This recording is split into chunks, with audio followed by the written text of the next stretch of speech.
Estava prestes a enfrentar, de forma inesperada, os próprios demônios que eu carregava. Bárbara reflete sobre como chegou a Cotia em maio de 1988, durante um outono surpreendente em São Paulo. Desde cedo, sentiu-se impulsionada a viver intensamente, explorando todas as emoções, especialmente as mais baratas. Sua vida era uma constante agitação, com noites intermináveis de festas e comportamentos impulsivos, o que a fazia sentir-se como uma mulher-bomba, sempre pronta para explodir.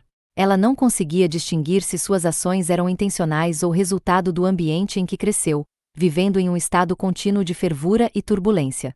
Fazia anos que eu tinha uma sensação estranha de que, em algum momento, eu acabaria naquela sala, em um dia de maio de 1988, durante um daqueles outonos inesperados de São Paulo, antes de falarem tanto sobre o aquecimento global. Desde o primeiro momento em que me reconheci como Bárbara, sentia que algo me empurrava a viver de forma arriscada e a experimentar todas as emoções, especialmente as mais intensas e perigosas. Até chegar a Cotia, na grande São Paulo, eu era uma mulher com uma missão, e a agitação era minha guia. Naquele momento, não conseguia dizer se minhas ações eram intencionais ou resultado do ambiente em que cresci, mas me via como uma mulher prestes a explodir, sempre à beira de uma crise. Vivendo constantemente entre festas e noites agitadas, era difícil saber quanto disso era escolha minha e quanto era influência do meu passado. Naquele domingo gelado, o Recanto Maria Teresa estava vibrante com uma agitação rara. O café da manhã seria seguido pela visita dos parentes, que chegariam para participar das terapias de grupo, quebrando a rotina da semana. Após a limpeza dos quartos, tarefa de cada um, nos reuníamos na varanda, onde avistávamos o portão de entrada, fumando cigarro atrás de cigarro para combater a angústia e o frio.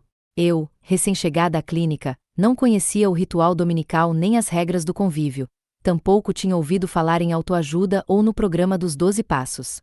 Um dos médicos de plantão me informou que minha mãe seria levada para uma reunião exclusiva para familiares. Surpresa, percebi que havia entendido errado. Achei que ela viera de São Paulo para assistir a uma palestra comigo, não para um encontro separado. Para não deixar Carlito, nosso motorista, em uma posição desconfortável e aproveitar seu dia de folga, convidei-o. Vamos para a reunião dos dependentes, Carlito? É na capela da clínica. Sabia que ele nunca me negaria um favor. Ao chegarmos, a sala estava cheia de gente, uma mistura de visitantes da região e internos da clínica. Entre eles, reconheci alguns conhecidos. Peter, um polonês robusto que dirigia caminhões para a Petrobras, Miguel, um herdeiro industrial, e PEG, funcionário do metrô de São Paulo. Enquanto avançava pelo local, procurava um lugar para sentar e observava a diversidade ao meu redor. Um homem que eu nunca tinha visto antes, mas que parecia estar na casa dos 30 e poucos anos, estava discursando de um improvisado palanque ao lado do púlpito. Ele era um cidadão negro, encolhido e com uma aparência que revelava décadas de dificuldades.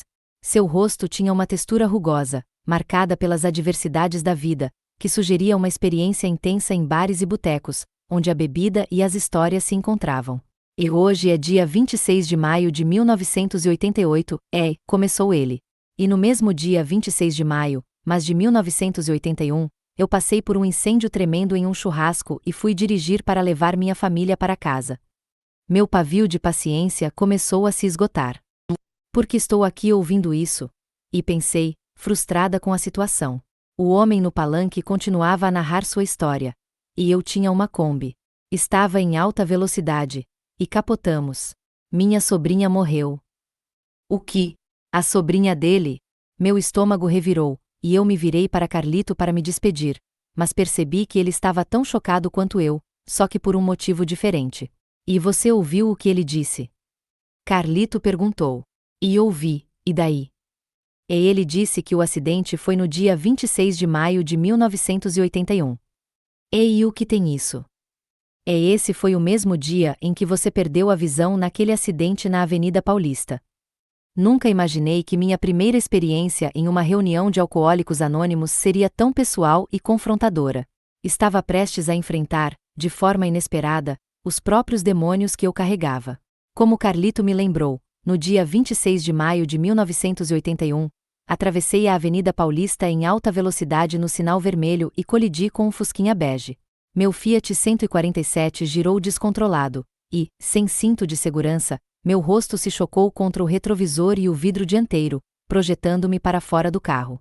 Quando recobrei a consciência, estava sentada, desalinhada, na calçada da rua Peixoto Gomide, diante do Parque Trianon. Meu carro, de rodas para cima, parecia um cãozinho pedindo carinho, com a frente completamente destruída. A adrenalina fez o efeito do álcool que eu havia consumido desaparecer instantaneamente. Com o olho esquerdo, observei o sangue jorrando do meu supercílio direito, o que me fez perceber a gravidade da situação. O motorista do outro carro parecia estar em boas condições e não tinha a intenção de me linchar, o que foi um alívio. No entanto, o olhar assustado dele começou a me inquietar, e eu percebi que estava sentada em uma poça de sangue. A operação para reconstruir meu rosto durou 6 horas, e outras 3 foram dedicadas à tentativa de salvar o olho direito, que, infelizmente, teve um destino irreversível. Assim como a sobrinha do homem na clínica, meu acidente havia sido um golpe cruel do destino. Percebi que aquele homem e eu havíamos vivido tragédias semelhantes, no mesmo dia, em pontos diferentes da cidade. A conexão entre nossos destinos não era tão distante quanto eu pensava. Decidi permanecer e ouvir o restante da história.